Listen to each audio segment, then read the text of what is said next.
They are who they practice to be. So if you practice gratitude, then you will be grateful. If you practice like against all odds, opening your heart when no one else will, that's supernatural. And it gets easier to do it in situations that require less effort to do it.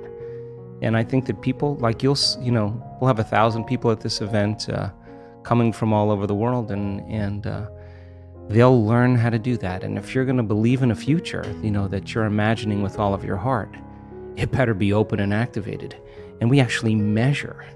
So we can say to the person, Aubrey, you're doing it. Or we could say, you're not doing it. And that's important to know because, for sure. Then you're going to pay attention and do it better, right? Yeah.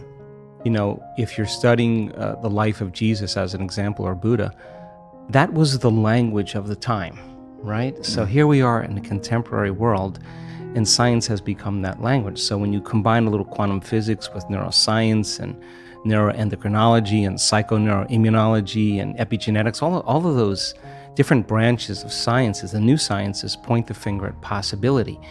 And in this particular work, I think that the more you understand what you're doing and why you're doing it, the how gets easier, because you can assign meaning to what you do. So then, this is a time in history where it's not enough to know. This is a time in history to know how. Because information is so readily available, you can gain information. You don't need an authority. You don't need a priest. You don't need a teacher. You don't need a governor. You can gain information without passing through some type of authority.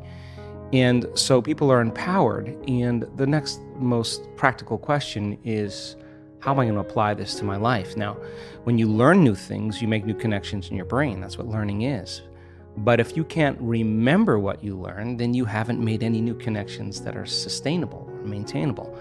So the more the person can repeat what they've learned, the more they're installing the neurological hardware in their brain in preparation for the experience.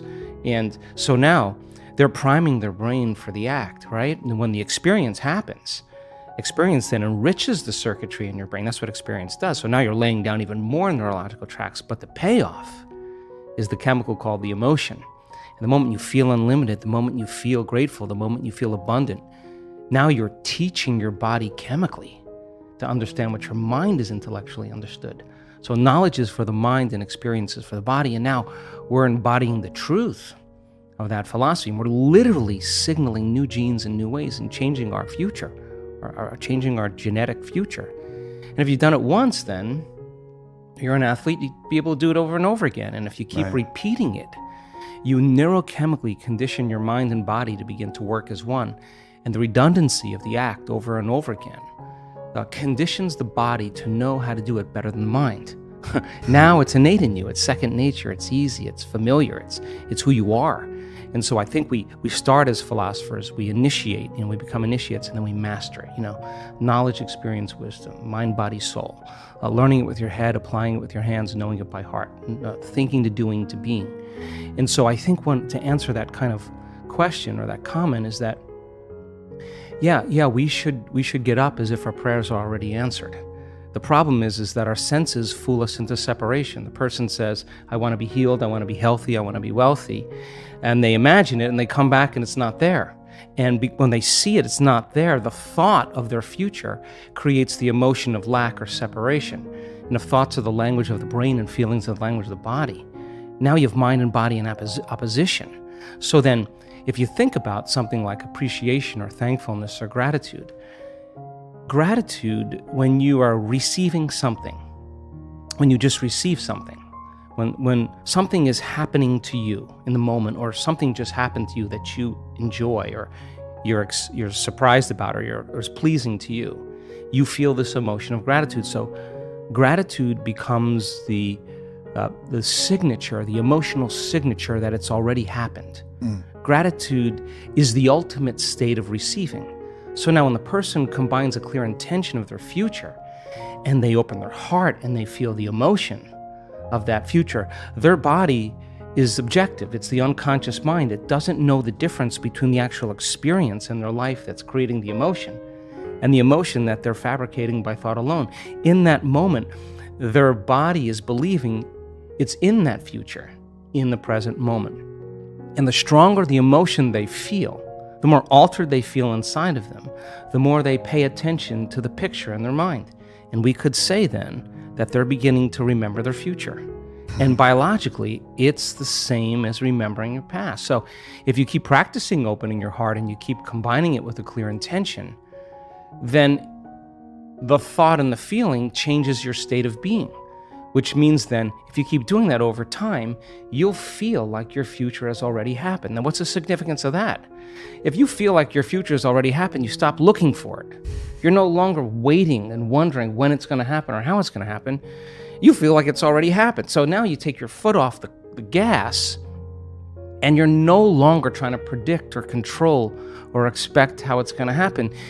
You're connected emotionally to your future. Well, the antithesis is also true. The stronger the emotion you feel for some betrayal, some shock, some trauma, the more altered you feel inside of you, the more you narrow your focus on the outer environment and the brain takes a snapshot, and that's called a memory.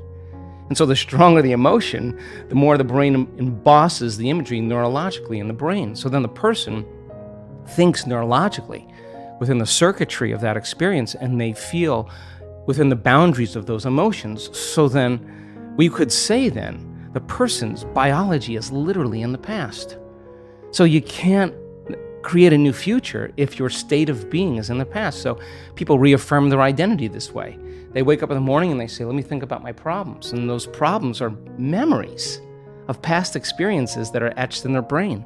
So they think about the person, the place, the object, the experience. And we could say then, if they believe that their thoughts have something to do with their destiny, they're thinking in the past. And every one of those problems has an emotion associated. So now they feel unhappy, now they feel fear, now they feel unworthy. It's a conditioning process because conditioning, all you need is an image. They've mastered this on television, an image or a brand and an emotion. And all you need is a stimulus and a response. So every time the person remembers their future, or their past, as they remember their past, the image with the emotion is literally subconsciously conditioning their brain and body into the past. And so if they're living in the familiar past, guess what?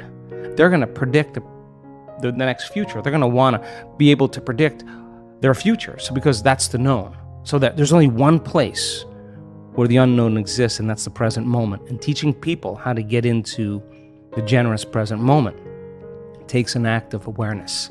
And most people would rather turn on their TV or, get on their cell phone or Facebook or whatever. And this is actually, Aubrey, not a bad thing. This is actually a moment of awareness. Yeah. And, when you're inside the jar, you can't see the label. And so we have this huge frontal lobe that gives us self-awareness. So then the insight never changes anything. You could have the insight that you're addicted to fear, you're addicted to competition, you're addicted to struggle. But that really means is that we're addressing reality matter to matter. And we're at one point of awareness, one point of consciousness, and we're putting our attention on another point of consciousness, a future, an outcome. And the only way we know how to get there, when we're matter trying to change matter, is that we force, we control, we predict, we fight for it. Because that's how you are when you're living in survival. So then we have to move our bodies through space, and that takes time. So we think if we rush, that we're actually going to get there faster. But more and more of the rushing creates more of the addiction of those emotions, because the adrenaline that's released is actually an arousal. So a person is using the conditions, the problems, the situations in their life to reaffirm their addiction to some emotion. To me, that means we become addicted to the life we don't even like. And so that's why change is so hard. So then let's offer another alternative.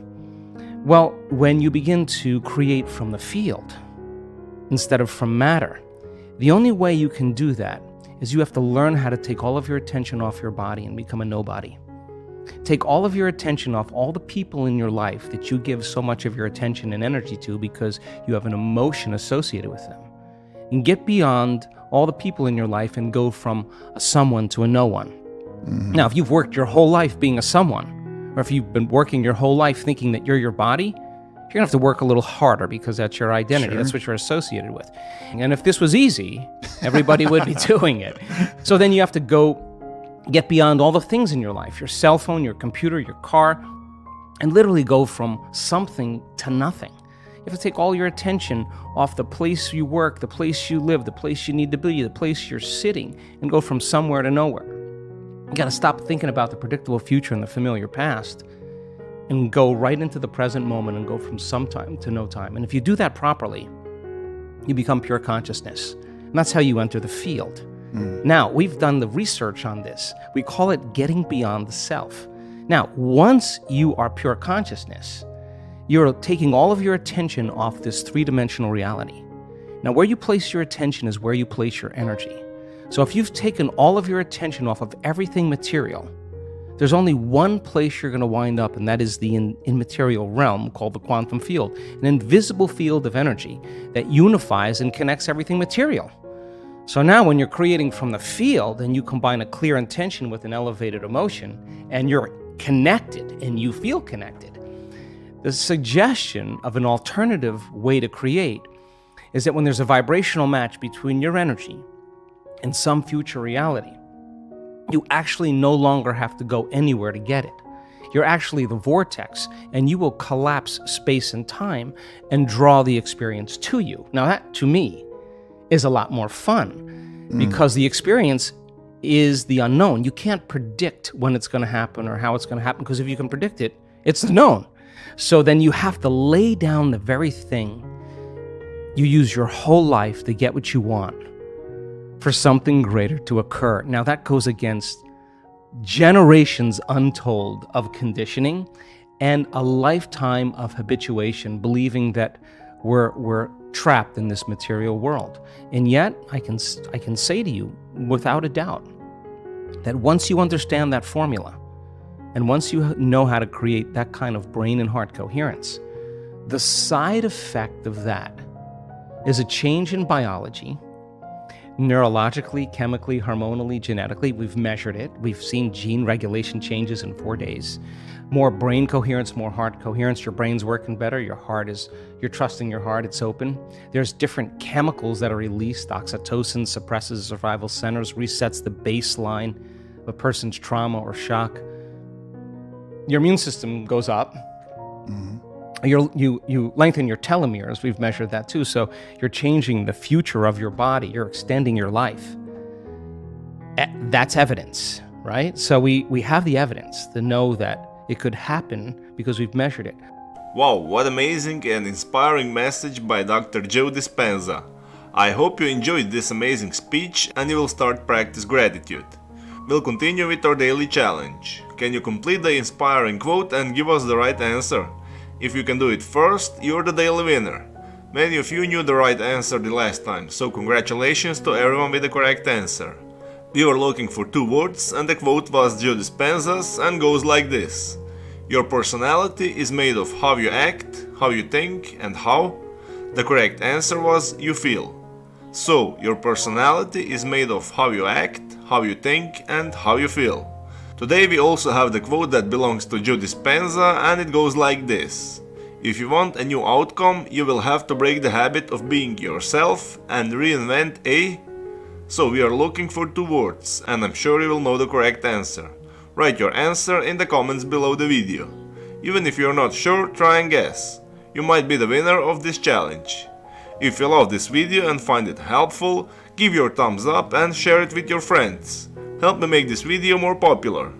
Don't forget to subscribe and hit that bell button so you don't miss my new videos and new challenges. So hit the bell button and you'll get noted when new video is published.